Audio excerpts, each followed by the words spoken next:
Aerial view of aluminum shacks in a densely populated Pakistani city. A temple rises above the shacks. A Pakistani flag flutters. A young boy sits at the edge of an open second-story building, watching birds swoop past.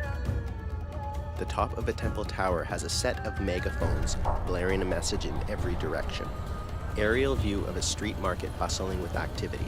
A mother and teenage daughter hold hands walking through the market. A shirtless toddler is seated playing in a pile of garbage. Dust clouds the air of the market. A pair of white dogs chase crows on a ledge above a pile of rubble. At the stall of a vegetable vendor, a woman fans flies with her scarf, while another purchases a squash. Aerial view of a community of densely situated aluminum shacks. A man smokes in a doorway. Children walk in pairs along a lane. Text on screen, Moran Shah, Pakistan. In a modest home, a family sits on a rug, drinking tea and eating roti. A man named Abid in his 40s takes a sip of tea. He's surrounded by his wife, mother, and teenage son. He says, "After my deliveries, I have to take the motorcycle back." Barbar didn't fix it? Barbar doesn't know a tire iron from a crankshaft. All he had to do was tighten the fan belt. I don't understand. He was my father's apprentice, and my father was a good mechanic. Your father was a good mechanic. Barbar was a no-good apprentice. The son looks at his cell phone. He says, "Sorry, Babu, it was Nabil. If I see it at breakfast one more time, you'll lose that phone."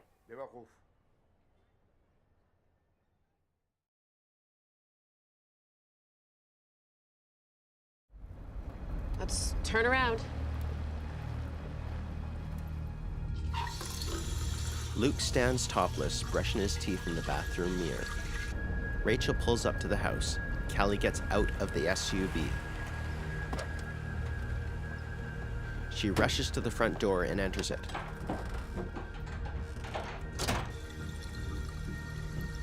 Luke turns off the sink and listens closely.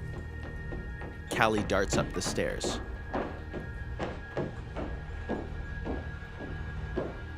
She passes by the bathroom and goes towards the doll room. She slows to a stop as she comes to the doorway. She listens to the water dripping. Luke holds his breath and stands still. Callie continues into the doll room and picks the box off the bed. As she walks towards the bathroom door, Callie sees the light turn off at the crack at the base of the door. She stops short. Callie puts the box on a bench between the rooms and slowly approaches the bathroom door.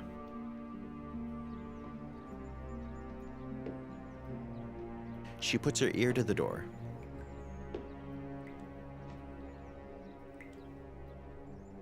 Luke stares at the door.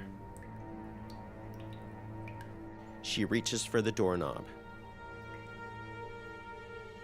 She grasps her hand around it, then turns it. It is locked. She rustles the knob. Luke leans away from the door. She continues to twist the knob back and forth. She stops and listens.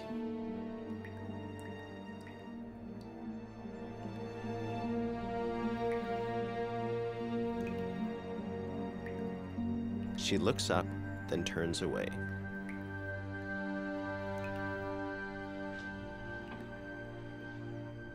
She picks up her box and makes her way back down the stairs.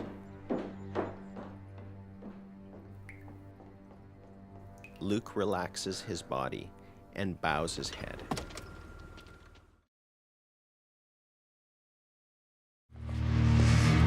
Miranda stops and scans their surroundings. She follows him down a path to a bridge. That's neat. Looks like holly. It's not. Great. He looks at the plant in a book. Miranda steps away from him while he sets up to take a photo of the plant. She picks up a flat rock the size of her hand and holds it behind her back. While he peers through his viewfinder, she creeps up behind him, raises the rock above her head, and slams it against the back of his head. He crumples to the ground and rolls off the path. She takes out a shovel and drops it on top of the tarp. She opens the sliding door and is kicked in the groin by Emily, and then punched in the face. Emily shuffles out and hides behind a tree.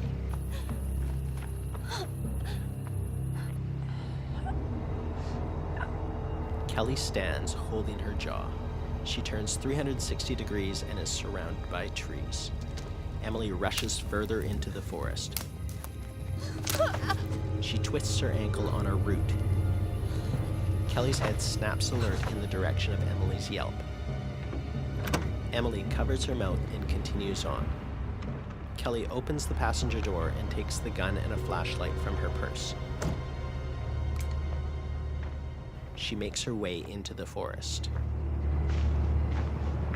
Mommy's coming!